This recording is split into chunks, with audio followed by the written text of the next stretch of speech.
এখানে দানাদার গুড় উৎপাদন এবং সংরক্ষণ করা হয়। এই প্রতিষ্ঠান স্বাভাবিকভাবেই বাণিজ্যিক ভিত্তিতে গুড় উৎপাদন করে না, বরং এখানকার প্রযুক্তি অন্যান্য উদ্যোক্তাদের মাঝে ছড়িয়ে দেয় মূল উদ্দেশ্য এই প্রতিষ্ঠানের।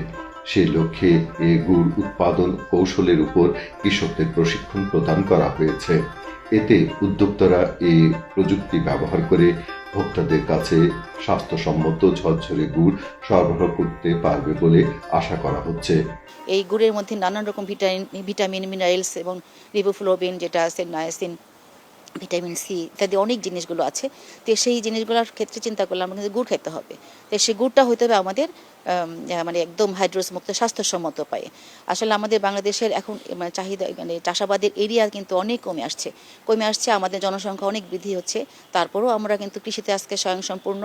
আমাদের সরকার এখন কিন্তু খাদ্যের স্বয়ংসম্পূর্ণের কথা চিন্তা করছে না। খাদ্যে আমরা অনেক ফসলে আমরা এখন উদ্বৃত্ত, কিন্তু এখন চাচ্ছি আমরা নিরাপদ খাদ্য।